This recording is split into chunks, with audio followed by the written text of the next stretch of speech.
salivares maiores e tem as glândulas salivares menores. A gente vai começar pelas maiores. As maiores são 3 tipos: parótida, sublingual, submandibular. E aí, no caso da parótida, ela é constituída por unidades secretoras terminais serosas. O que é isso? Ácido seroso. Ele pode colocar na prova tanto unidades secretoras terminais ou ácido, mesma coisa, certo? Então, se ele colocar na prova um item lá de VOF, que a glândula parótida, ela é uma glândula exclusivamente serosa que sempre vai ter ácido seroso, tá certo? Certo? Então, ela tem o ducto excretor terminal dela, é o ducto de Stenon, ou seja, é o ducto que vai desembocar a saliva da glândula parótida. O nome dele é ducto de Stenon, decorem isso, por favor. E ele se abre ali próximo da região do segundo molar superior, atravessando o músculo masseter. Ela é uma glândula serosa, né, como eu falei, e ela é constituída de ácidos serosos, que tem um contorno esférico, células piramidais, aquilo tudo que a gente já falou, certo? E aí os ductos intercalares da glândula parótida, eles são alongados e são ramificados. E ela apresenta ductos estriados bem desenvolvidos. Cada glândula maior, ela vai possuir suas peculiaridades. Então, essas são da parótida. Aí o Gabriel vai falar da submandibular e da sublingual, certo? Aqui a gente consegue ver a glândula parótida. Vocês estão vendo que ela é bem próxima do músculo masseter. Então, se você abrir a boca, colocar no espelho e tentar estimular essa região próxima ao músculo masseter com os dedos, fazendo uma massagem, vocês vão ver esse ducto de Stenon se abrindo e jogando saliva na boca, certo? Pode passar. Pronto, essa é uma lâmina histológica da glândula parótida. Lembra que eu falei que ela é exclusivamente serosa, com exclusivos ácidos serosos? Porque ela é bem rosa. Então, se vocês estiverem fazendo a prova prática, ou mesmo se cair na prova teórica uma lâmina, vocês vão ver que ela é tudo rosa, tudo rosa. A gente vê o que não é rosa e é núcleo. Pode passar.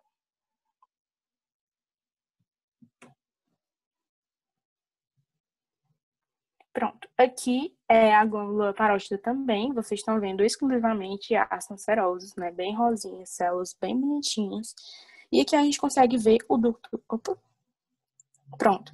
Aqui a gente consegue ver, né, o excretor terminal, as células estão bem espaçadas, a gente vê os microvírulos e vê as células caliciformes, né, se olhar mais de perto, claro. E a gente também vê um ducto estriado aqui do ladinho. Pode passar. Gente, percebam que é muito característico. A Gabi acabou de mostrar uma glândula que é exclusivamente serosa, que no caso é a parótida. Então, a coloração dessa lâmina, quando vocês forem visualizar, vai ser muito forte, é muito basofílico. Diferente, portanto, da submandibular e da sublingual. A gente vai perceber essa diferença. Agora, depois de a gente ter visto a glândula parótida, nós vamos para a submandibular. Essa glândula submandibular, ela não vai ter uma exclusividade, ela vai ter uma predominância. Por quê? Porque ela é uma glândula mista. Então, ela tem ácidos serosos e ácidos mistos. Ou ácidos serosos e ácidos mucosos. A diferença é que nós vamos ter um ácido mucoso com semilua serosa, tanto na submandibular quanto na sublingual. Qual é a diferença? Vai ser a predominância na sua produção, no tipo de saliva, certo? No caso da submandibular, apesar dela ter esses dois tipos de ácido, o tipo de saliva, o tipo de produção serosa vai ser que vai predominar. O ducto que vai ser responsável por ejetar a saliva na nossa cavidade vai ser o de Wharton, certo? Diferente da parótida. E aí ele vai se abrir próximo ao assoalho da boca, né? Isso é muito óbvio. E também próximo ao freio lingual. Diferente, portanto, da parótida, que é no músculo masseter, tá? Ele pode cobrar essa diferença para vocês. Para vocês terem noção da diferença da produção desses ácidos serosos, mucosos, 75 a 80% é do tipo serosa, tá? E 20 a 25% é do tipo mucosa. Então, é uma diferença muito grande. E aí, as diferenças que a gente vai ver. Como a Gabi falou, explicou para vocês, apesar da gente ter características gerais dessas glândulas, nós também temos características peculiares, características individuais. No caso da submandibular, nós vamos ter que os ductos intercalares, eles são mais curtos. Lembra que a Gabi falou que na parótida, esses ductos intercalares, eles eram mais alongados, né? No geral, nós vimos que os ductos intercalares, eles eram cúbicos. Aqui na submandibular, ele de fato vai ser mais curto do que na parótida, né? Porque na parótida ele vai ser mais alongado. E a outra diferença é que ele vai apresentar em uma menor quantidade, certo? Em relação aos ductos estriados, que a gente viu que esses ductos estriados eles eram alongados, que eles eram cúbicos, aqui ele também vai ser mais longos e ele também vai ter essa característica de ramificação. Aqui nós conseguimos observar, né, a localização dessa glândula submandibular no assoalho da boca, próximo ao freio lingual, certo? E aqui nós conseguimos observar. Quando eu digo que um ácido é misto, é justamente por isso. Nós temos que, aqui tem um túbulo mucoso. Lembrem uma coisa, acho que a gente não explicou ainda, mas o ácido mucoso, ele também pode ser identificado como túbulo mucoso, tá? Porque ele, de fato, vai ter esse formato de dedo. Já no ácido seroso, ele vai ter um formato esférico. Então, vocês podem encontrar aqui, por exemplo, ó, lembra, tá vendo aqui na descrição? Túbulos mucosos, é justamente isso. É a mesma coisa de ácido mucoso. Só que aqui a gente vai ter uma semilua característica, que vai ser a semilua serosa, tá? Lembrar que aqui nessa submandibular nós vamos ter essa predominância da serose, então vai ser seromucosa. Outra coisa que a gente consegue observar aqui, ó, a semilua, tanto apontando nessa seta como aqui, ó, semilua serosa, e aqui o ácido mucoso igual a esse aqui, tá? A mesma coisa. Percebam a diferença, o contraste aqui da cor, ó. A proximidade que esse ácido seroso tem com a hematoxilina e eosina mais do que esse mucoso. Aqui é muito mais claro. Aqui nós conseguimos observar, por exemplo, os núcleos arredondados. Aqui a gente mal consegue observar, ó. Esse aqui, ó, muito achatado, né? Bem distante do lúmen da célula, tá? Então isso é muito característico. Terminou a glândula parótida, a gente acabou a glândula submandibular, nós vamos para a glândula sublingual. Ela também não é exclusiva, né? Ela tem uma predominância, mas diferente da submandibular, ela vai ter uma predominância de mucosa, tá? E aí nós vamos ter mais de um ducto, mas o principal, o que é cobrado, é o ducto de Bartolini, né? Que a gente, até na anatomia cabeça e pescoço, o professor Gabriel deve ter perguntado para vocês, né? Tem uma relação muito grande. Inclusive, tem uma aula que vocês vão para o laboratório de odontologia, não sei se vocês já foram, mas é justamente para vocês observarem a desembocadura, a injeção dessa saliva quando ela é estimulada, próxima região de assoalho, próxima região de músculo masséter, como a Gabi falou. E aqui, não esqueçam, nós temos aqui o ducto de Bartolini, que é característico dessa glândula sublingual. E aqui, ó, a gente vê que os ductos, né, eles vão se abrir próximo ao freio lingual, que é justamente próximo à glândula submandibular, onde o ducto é o de Varton, certo? Então, parótida steno, Stensen, nós vamos ter a submandibular, que é a de Varton, e a sublingual, que é o Bartolini.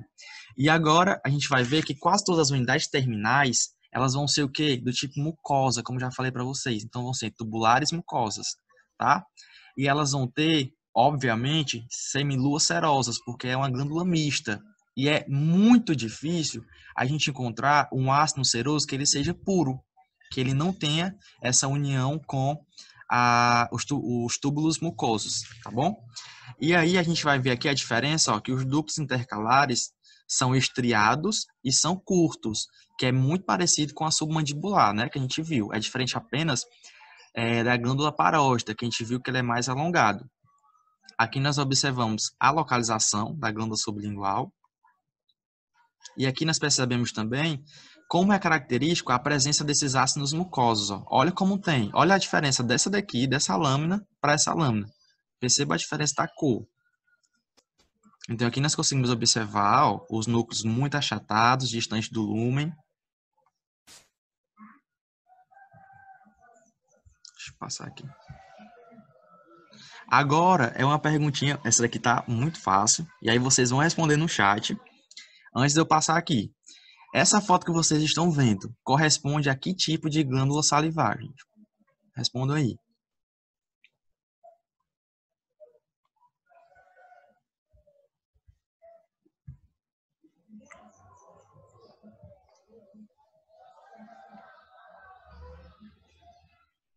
Digam se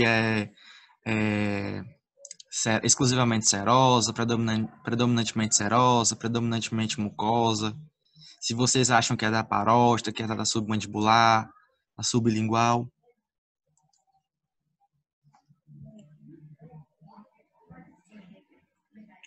Nada. No caso aí, só tem duas respostas, né? Ou ela é predominantemente mucosa, ou é predominantemente serosa. Serosa, exatamente. E aí, no caso, a imagem, né, tá bem clara, já é uma característica aí. É melhor tu Mucosa, ir né? respondendo, Gabriel. É, melhor, porque senão a gente vai perder muito tempo. Então, gente, como a gente falou, é mucosa, né? Olha a diferença da cor, é muito mais clara, tem uma menor proximidade com a metoxina e a eosina. A gente percebe aqui, ó, esse lume muito mais alongado, os núcleos são achatados e distantes. Então, essa lâmina é característica de um ácido com predominância para a mucosa, certo? Que no caso é a sublingual, mucocerosa. Essa daqui, percebam a enorme diferença dessa lâmina para outra. Então, essa agora é predominantemente serosa, que no caso é a submandibular.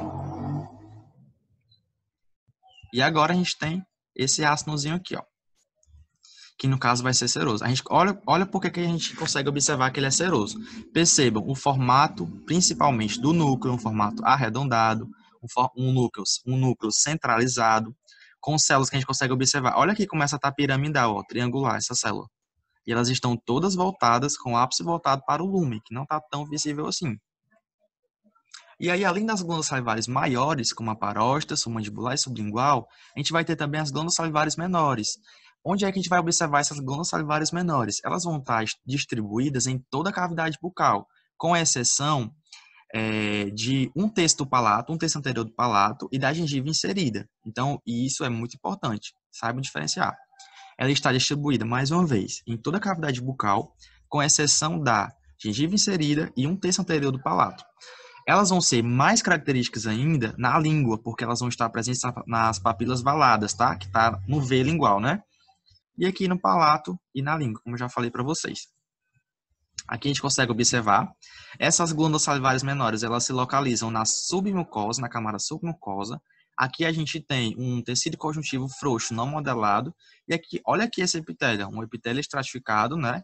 E aqui a gente tem ó, a presença de queratina, tá? Epitélio estratificado, pavimentoso, queratinizado. Aqui, ó, corte de mucosa palatina, exibindo epitélio pavimentoso, estratificado, queratinizado. A lâmina própria, com a principal presença de tecido conjuntivo, frouxo, não modelado. Aqui, mais uma vez, isso aqui é muito interessante. Aqui nós temos as unidades secretoras, e aqui, gente, olha aqui, o G desse ducto, o ducto excretor, ele está em direção, ó, justamente ao epitélio, né? Justamente a porção mais superficial da nossa mucosa, que é justamente onde ele vai ejetar essa